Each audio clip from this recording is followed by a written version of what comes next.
Pentecost chose individuals for a certain task. Di ba? 1 Corinthians chapter 12, verse 27. And one of the ministries in the church or apostolate here in the Philippines is actually defending the faith, the Catholic Faith Defenders, as early as 1936. And we are part of that institution. Okay? So, Holy Spirit, ang topic ni Brother Dino, Holy Eucharist, to sum it with, the Holy Spirit is the third person of the Holy Trinity. The dogmatic foundation of the formulation of the dogma of the Trinity is this. The Father begets the Son was begotten by the Father, and the Holy Spirit proceeds from the Father and the Son through inspiration. Ginhawaan. Spirit, inspiration. Ruah in Hebrew. It is then, the Holy Spirit is the sanctifier. The Father is the creator, the Son is the redeemer, and the Holy Spirit is the sanctifier of all things. This world cannot be sanctified if our Lord did not ascend into heaven and asked for an advocatus, which is the Holy Spirit. Di ba? Advocate, sa Binisaya, manlalaban, lawyer. That is why when we say there's a new lawyer, we say habemus advocatus. We have a new lawyer. So ang Espiritu Santo, mao ang manlalaban sa Iglesia Katolika. In fact, sa fundamentals of Catholic dogma, ang Espiritu Santo mao ang kalag sa simbahan. So kinsa mang kalaga ang naa sa uban nga simbahan nga wala gitungkol ni Kristo. If the Holy Spirit dwells in the church, who dwells sa mga ubang simbahan? Christ, Colossians 1:18, is the head of His body, which is the church. And we are members of the church, Hebrews chapter 2, verse 6. Kita ang miyembro. Kung si Kristo mo ang ulo. Now, connecting it sa Holy Spirit, ang Holy Spirit, He dwells in the church. He animates. Iyahang ginatagaan o kinabuhi ang kanang balaan. He sanctifies everything. Mauna, that is why sa seven sacraments, the Holy Spirit sanctifies operationally sa kana nga mga movements. Now, even karon, who inspire us? It's the Holy Spirit that inspire us na naata din ni karon. Yes. Sa atong pagpanguros, kaysa may nag-inspire sa tuwa, it's the Holy Spirit. Diba? Sa atong pagtuon, it's the Holy Spirit that inspire us. It's normal nga magduka ta. But it's the Holy Spirit that sustain us. It's the Holy Spirit that keeps us moving despite our flaws.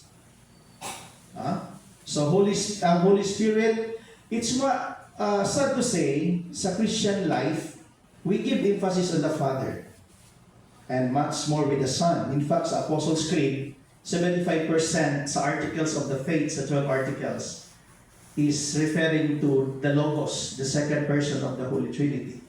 Pero pag-abot sa Holy Spirit, very minimal. No?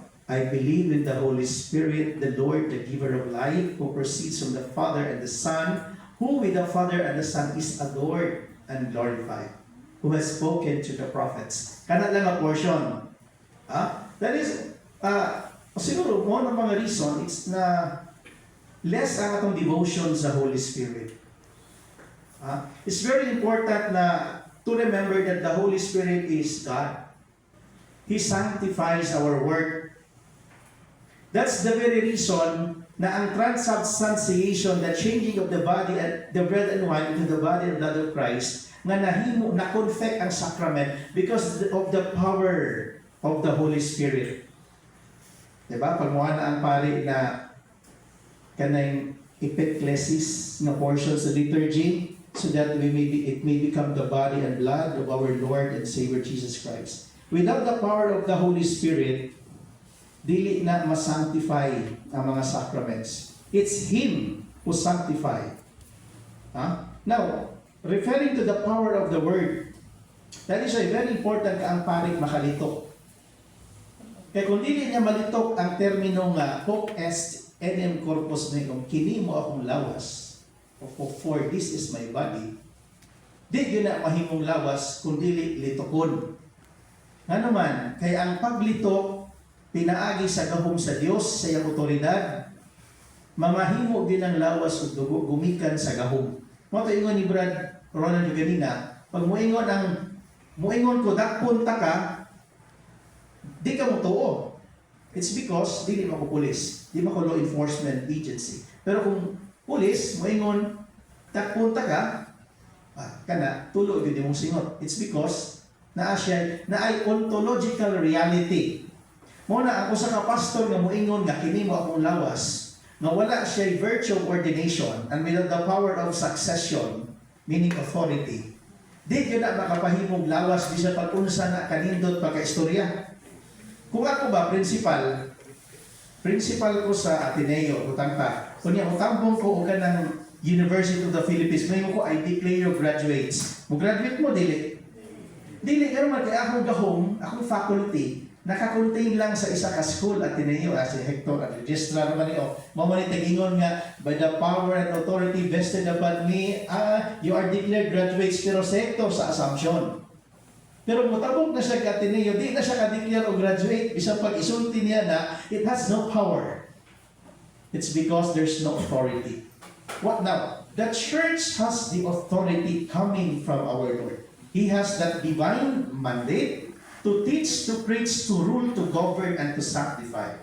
That is why, pag-abot sa Pentecost Sunday, ang readings na ingon Juan 14:16, muadto ako sa kong amahan, ug akong pangayoon ang manlalaban, ang espiritu sa kamatuoran nga maoy mo tudlo sa tanan nga amay nako ipatudlo.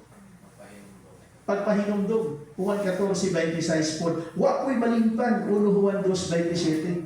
Bisan usa, prangkahan mo pag-ingon, the church, bisan paggubaon na tanang Biblia sa tibuok kalibutan, can remember all things what Christ has commanded. We are not church of letters. We are church by virtue of the animation of the Holy Spirit. Makahinumdum ta. There was a nun, I think that's Sister Mary of Agreda, no? Na no read, no write, has no education at all, yet can dictate Genesis to Revelation. Mystic na. Kamemorize siya. In fact, kanang The Passion of Christ na kanang salida ni Mel Gibson, there are elements nga di mo mabasa sa Biblia, yet naa sa sulod sa The Passion. Kay pagkamatay ni Christ, pagkabanhaw niya, 40 kaadlaw, nisaka siya sa langit. Wala ni ungot ang pagpadayag sa Dios. Sa dihang niabot ang Pentecostes, hantod namatay si San Juan nga magubunyag, anyo 90, ang Dios nagpadayon o pagpadayag sa iyahang mga kamatuulan.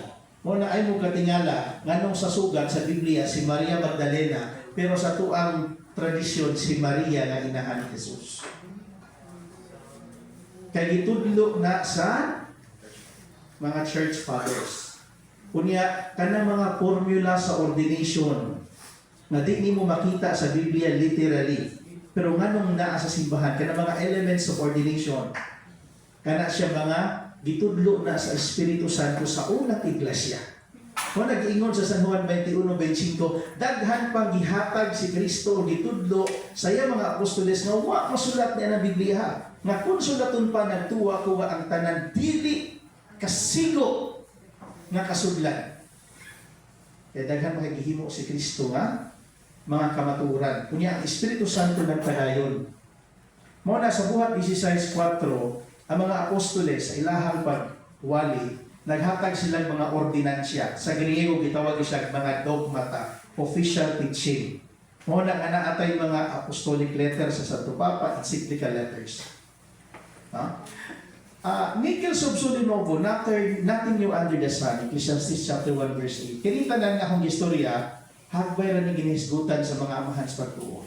Ato lang yung ginabalit, ginasubli, for the purpose of recalling. Yun ang tao magod kita kung sa makalimot kita tendency. Muna, during sa Mass, na ay part diha nga kana bitaw anamnesis. gikan niya ang word nga minomics nga ipahinumdum. Ang kontraan ng kabaliktaran sa anamnesis kay amnesia, makalimot. So anamnesis meaning ipahinumdum aron di ba unsa man tong anamnesis, tapos ang panihapon mikuha siya may pasalamat, ni pikas ni ini, ni hatag siya mga tinunan o giingon. Kana pagpahinumdum na, anamnesis na siya. Kanya epeklesis katong iana ang Espiritu Santo, panaugod.